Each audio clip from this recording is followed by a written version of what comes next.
BRS Mancherial జిల్లా అధ్యక్షుడు Balka Suman jail నుండి విడుదలయ్యారు. మంచిర్యాల జిల్లా Kethanpalli municipality chairman, vice chairman ఎన్నికల సందర్భంగా నమోదైన కేసులో ఫిబ్రవరి 18న సుమన్ ను పోలీసులు అరెస్టు చేశారు. ఈ కేసులో సుమారు 16 రోజుల పాటు జైలులో ఉన్న బాల్కా సుమన్ కు కోర్టు బెయిల్ మంజూరు చేయడంతో ఈ రోజు ఆదిలాబాద్ జైలు నుండి విడుదలయ్యారు. విడుదల అనంతరం మంచిర్యాల చేరుకున్న సుమన్ ఐవి చౌరస్తాలో టీఆర్ఎస్ శ్రేణులను కలుసుకున్నారు. అనంతరం కేతన్పల్లిలోని తన నివాసానికి వెళ్లి మీడియాతో ప్రెస్ మీట్ నిర్వహించారు. ఈ సందర్భంగా కేసుకు సంబంధించిన విషయాలు చివరికి నన్ను జైల్లో పెట్టిరు. జైల్లో పెట్టినా కూడా నన్ను వదలలే. నన్ను బాగా దోమలున్న రూమ్ లో పెట్టిరు.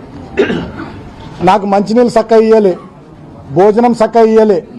నాకు 2 రోజుల పాటు గొంతు నొప్పి వస్తే ఇప్పటికి కూడా నా త్రోట్ ఇంకా సెట్ కాలే. నాకు చక్క ట్యాబ్లెట్లు ఇయ్యలే.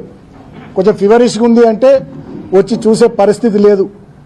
ట్యాబ్లెట్లు ఇవ్వరు, డాక్టర్లు వచ్చి చూడరు. మొత్తం దోమలు. మేము 7-8 మంది ఆ రూమ్లు ఉంటే 100-150 దోమలు.